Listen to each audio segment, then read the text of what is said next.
O amor me pegou e eu não descanso enquanto não pegar aquela criatura. Bom, gente, hoje sáficas, safiquinhas, sapas e sapinhas, eu estou literalmente cercada por Lauras.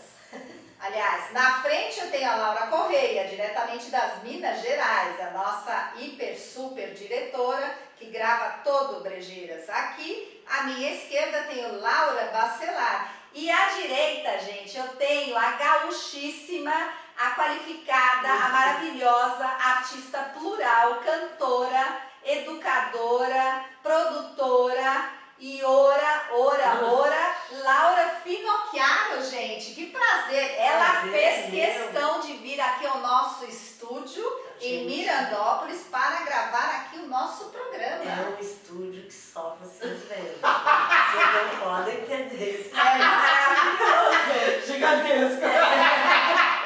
Gente, essa mulher aqui está comemorando 30 anos agora em 2011, 30 anos de carreira. Guria, neném, você começou neném? Comecei neném. Conta aí um pouco a sua história, Laura. Eu vou tentar resumir, né? Rapidamente. Começou em 83, foi literalmente, quer dizer, 9 anos de idade eu estava lá estudando música. Neném. Fui indo, tinha a irmã mais velha que me influenciou e me levou pro rock and roll. A irmã mais velha, já falecida, foi uma grande roqueira que chama Lori F, que eu acho que ela foi o meu norte mesmo. E então eu fiquei entre a MPB e o rock and roll e sofrendo toda essa influência, estudando música, me aprofundando e tal. Mas nunca imaginei que eu seria uma artista, que eu seguiria esse caminho. Até que nunca parei de estudar música e tal, até que lá pelos 17 anos alguma coisa me despertou a voz de uma mulher. Quer dizer que você começou cantando uma mulher. Eu acho que foi isso. Ela cantou a mulherada e foi pro público. Essa mulher, ela era poeta. E aí eu comecei a pegar... Gaúcha. E eu comecei a pegar as poesias e musicar. E a poeta dizia, mas isso não é letra de música. Eu falo, não importa, eu vou fazer. Eu acho que eu fiz umas 30 músicas. E sabe que são interessantes, eu quero resgatar isso até na comemoração dos meus 30 anos de carreira. Agora em 2011. Isso, que eu vou fazer um projeto que chama Na Trilha dos Independentes, que vai celebrar esses 30 anos.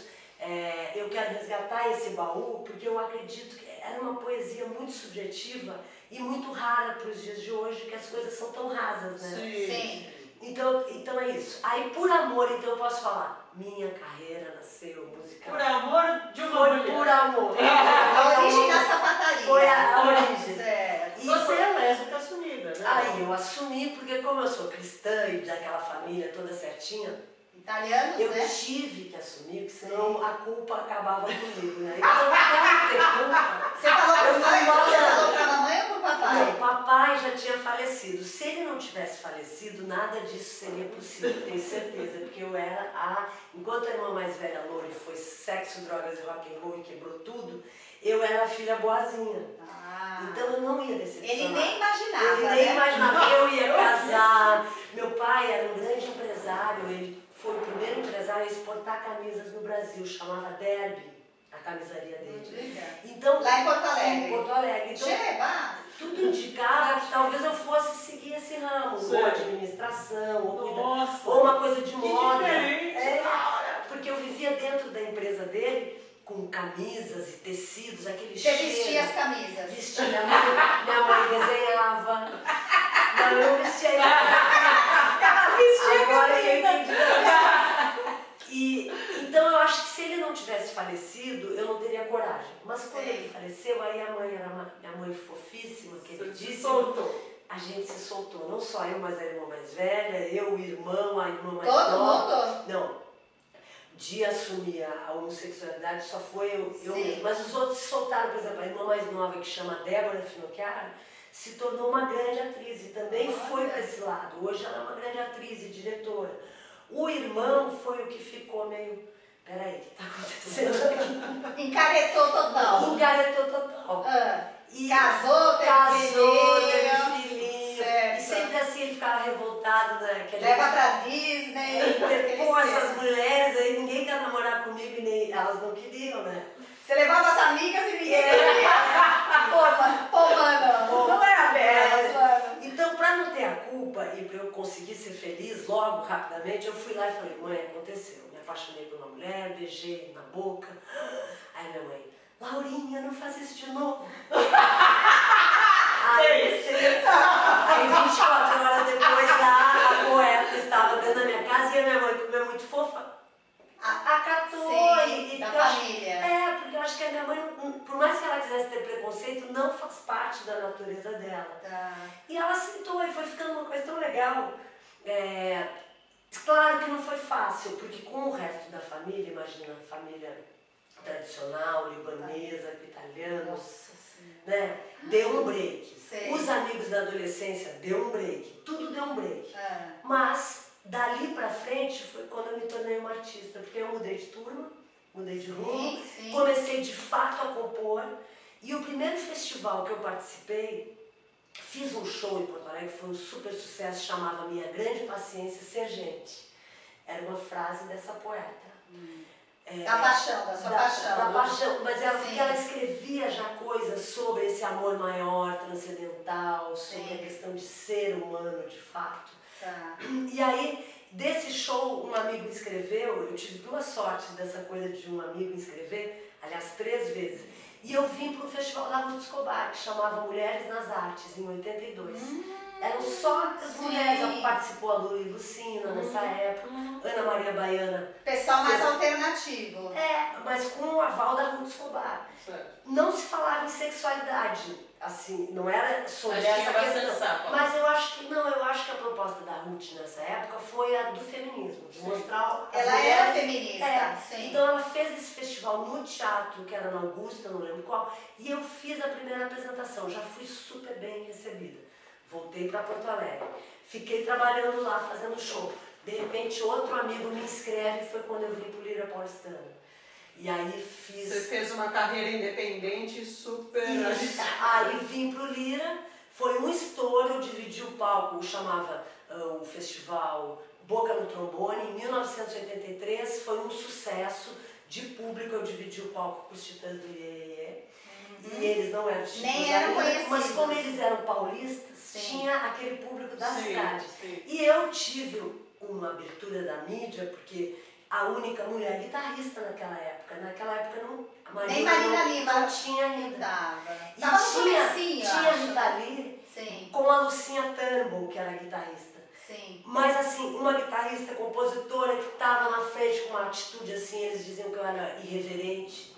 Vanguarda. Você falou que você começou a tua carreira por causa dessa poesia. Você tem o Caio Fernando Abreu, gaúcho também, que foi seu grande parceiro, Foi também né? um grande E tem parceiro. poemas maravilhosos. Conta um pouco da sua parceria com o Caio, com Cazuza e Isso. com Tom Zé. Tá. Conta um pouquinho. Aí chegando em São Paulo, o Caio foi um dos artistas que prestou atenção em mim e escreveu a respeito do meu trabalho, tinha a revista Around, onde ele escrevia. Anos 80 e outra, total. anos 80 total. E ele abençoou esse trabalho.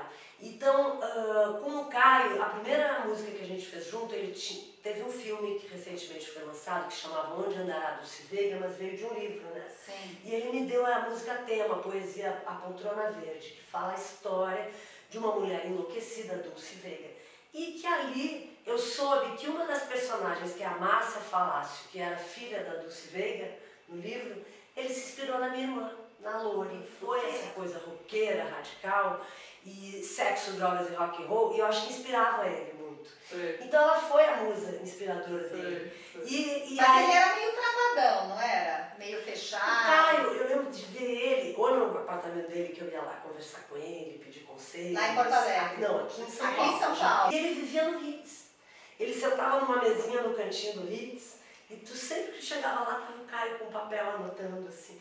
Ele era um cara que eu acho que ele era silencioso, mas ele prestou atenção no mundo underground, que Sim. ninguém naquela época escrevia. Ele era muito ligado, E né? ele foi escrevendo coisas que eu acho que hoje a juventude... Agora é que tá aparecendo. a Agora que as geração- pessoas acham bacana, Eu acho que aquela visão bem da margem mesmo, né? E nos anos 80, Cazuza. o que aconteceu? Eu tive 3 rótulos assim. Anos 80 era rainha do underground.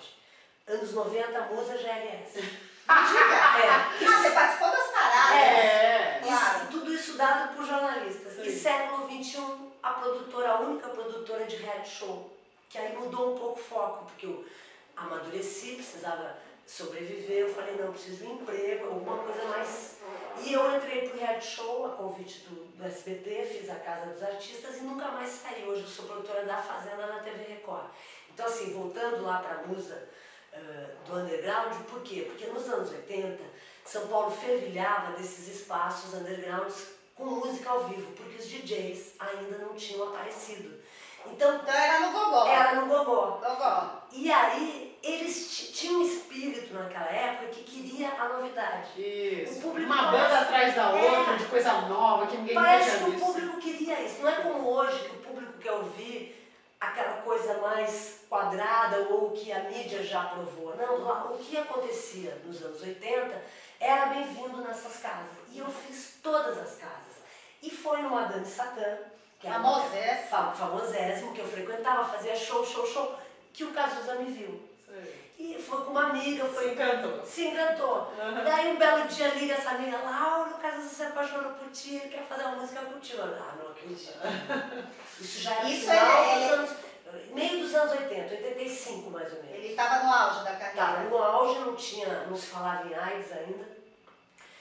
Aí ele mandou a letra, eu mandei a música e ele musicou. Eu mandei 2 músicas. Tem aqui nesse CD, Laura, Tem. eu ouvi. Nesse CD. Ouvi. Não é lindo? Lindo. Obrigada. Músicas E a maravilhosas. letra não é linda? Muito O legal, Cazuza tudo é muito amor. legal. Tem músicas, recomendo, viu, gente? Lauras, tem Laura na frente, Laura na esquerda, Laura na no CD. direita e tem Lauras. Tem um CD, Tem um gente, que CD, chama Lauras. É o lógico. 5º CD da Laura Finocchiaro. Exatamente. A Hannah sabe. Tô sabendo de É uma tudo, né, ótima bem? entrevistadora. Sim. E aí, o Cazuza fez, e quando eu falei com ele por telefone, pô, Cazuza, que lindo e tal, ele falou, Laura, eu tô escrevendo uma outra, a outra é mais romântica. A outra eu vou falar das putas das esquinas de Copacabana. O romântico Os olhos de Cazuza. O que aconteceu é que logo em seguida ele entrou na coisa de AIDS, ele gravou no Burguesia essa música e o Ney Matogrosso, que era parceiro dele na época, artístico, né? Gravou num LP que chamava Quem Não Vive Tem Medo da Morte. Então essa música foi interpretada pelo Ney, pelo Cazuza e por mim.